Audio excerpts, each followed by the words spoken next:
Subscribe کریں ہمارے channel کو اور بیل آئیکن کو کلک کریں تاکہ ہماری ہر نئی آنے والی ویڈیو آپ تک بآسانی پہنچ سکے۔ بسم اللہ الرحمن الرحیم۔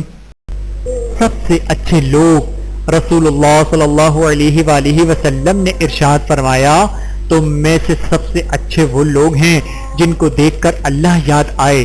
بحوالہ سنن ابن ماجہ حدیث نمبر 4119۔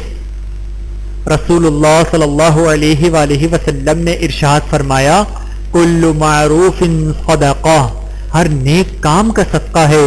بحوالہ صحیح بخاری حدیث نمبر 6021۔ رسول اللہ صلی اللہ علیہ وآلہ وسلم نے ارشاد فرمایا، کوئی بھی مسلمان جو ایک درخت کا پودا لگائے یا کھیتی میں بیج بوئے، پھر اس میں سے پرند یا انسان یا جانور جو بھی کھاتے ہیں وہ اس کی طرف سے صدقہ ہے۔ بحوالہ صحیح بخاری حدیث نمبر 2320۔ انسان کا تذکرہ عالم بالا میں رسول اللہ صلی اللہ علیہ وآلہ وسلم نے فرمایا کہ اللہ تعالیٰ فرماتا ہے، میں اپنے بندے کے گمان کے ساتھ ہوں، اور جب وہ مجھے اپنے دل میں یاد کرتا ہے تو میں بھی اسے اپنے دل میں یاد کرتا ہوں، اور جب وہ مجھے مجلس میں یاد کرتا ہے تو میں اسے اس سے بہتر فرشتوں کی مجلس میں اسے یاد کرتا ہوں، اور اگر وہ مجھ سے ایک بالش قریب آتا ہے تو میں اس سے ایک ہاتھ قریب ہو جاتا ہوں، اور اگر وہ مجھ سے ایک ہاتھ قریب آتا ہے تو میں اس سے 2 ہاتھ قریب ہو جاتا ہوں، اور اگر وہ میری طرف چل کر آتا ہے تو میں اس کے پاس دوڑ کر آ جاتا ہوں۔ بحوالہ صحیح بخاری حدیث نمبر 7405۔ بلا تحقیق رائے سے اجتناب و پرہیز۔ رسول اللہ صلی اللہ علیہ وآلہ وسلم نے ارشاد فرمایا، اگر کسی کو بغیر تحقیق کے کوئی غلط فتویٰ دیا گیا اور اس نے اس پر عمل کیا تو اس کا گناہ فتویٰ دینے والے پر ہوگا۔ بحوالہ سنن ابن ماجہ حدیث نمبر 53۔ رسول اللہ صلی اللہ علیہ وآلہ وسلم نے کبھی کسی کھانے میں کوئی عیب نہیں نکالا، اگر پسند ہوا تو کھا لیا اور اگر ناپسند ہوا تو چھوڑ دیا۔ بحوالہ صحیح بخاری حدیث نمبر 5409۔ ہر بیماری قابل علاج۔ رسول اللہ صلی اللہ علیہ وآلہ وسلم نے ارشاد فرمایا، اللہ تعالیٰ نے کوئی ایسی بیماری نہیں اتاری جس کی دوا بھی نازل نہ کی ہو۔ بحوالہ صحیح بخاری حدیث نمبر 5678۔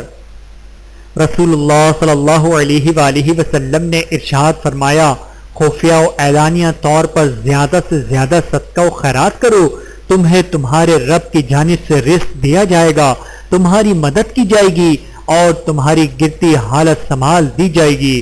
بحوالہ سنن ابن ماجہ حدیث نمبر 1081۔ رسول اللہ صلی اللہ علیہ وآلہ وسلم نے ارشاد فرمایا، کوئی مسلمان کسی مسلمان پر ظلم نہ کرے اور نہ کسی ظالم کو اس پر ظلم کرنے دے۔ بحوالہ صحیح بخاری حدیث نمبر 2442۔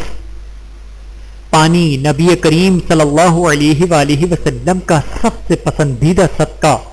سعد بن عبادہ انصاری خجری رضی اللہ تعالیٰ عنہ نے نبی کریم صلی اللہ علیہ وآلہ وسلم کے پاس آ کر عرض کیا، کون سا صدقہ آپ صلی اللہ علیہ وآلہ وسلم کو زیادہ پسند ہے؟ رسول اللہ صلی اللہ علیہ وآلہ وسلم نے ارشاد فرمایا، پانی کا صدقہ۔ بحوالہ سنن ابی داود حدیث نمبر 1679۔ رسول اللہ صلی اللہ علیہ وآلہ وسلم نے ارشاد فرمایا، جس شخص نے مجھے خواب میں دیکھا تو بلا شبہ اس نے مجھے دیکھا، کیونکہ شیطان میری صورت میں نہیں آ سکتا، اور جو شخص مجھ پر جان بوجھ کر جھوٹ بولے وہ دوزخ میں اپنا ٹھکانہ تلاش کرے۔ بحوالہ صحیح بخاری حدیث نمبر 110۔ بے زبان پر مہربانی کا عظیم اجر۔ رسول اللہ صلی اللہ علیہ وآلہ وسلم نے ارشاد فرمایا کہ ایک شخص نے ایک کتے کو دیکھا جو پیاس کی وجہ سے گیلی مٹی کھا رہا تھا، تو اس شخص نے اپنا موزہ لیا اور اس سے پانی بھر کر پلانے لگا، حتیٰ کہ اس کو خوب سیراب کر دیا۔ اللہ نے اس شخص کے اس کام کی قدر کی اور اسے جنت میں داخل کر دیا۔ بحوالہ صحیح بخاری حدیث نمبر 173۔ اللہ تعالی ہم سب کو عمل کرنے کی توفیق عطا فرمائے، آمین ثم آمین۔ ویڈیو دیکھنے کا بہت شکریہ۔ مزید ویڈیوز دیکھنے کے لیے ہمارے چینل کو سبسکرائب کریں۔ اگر ویڈیو پسند آئے تو لائک کریں۔ اچھی بات کو دوسروں تک پہنچانا صدقہ جاریہ ہے۔ جزاکم اللہ خیرا کثیرا۔ اپنا اور اپنے پیاروں کا بہت زیادہ خیال رکھیے گا اور مجھے دعاؤں میں یاد رکھیے گا۔ Take care. اللہ حافظ۔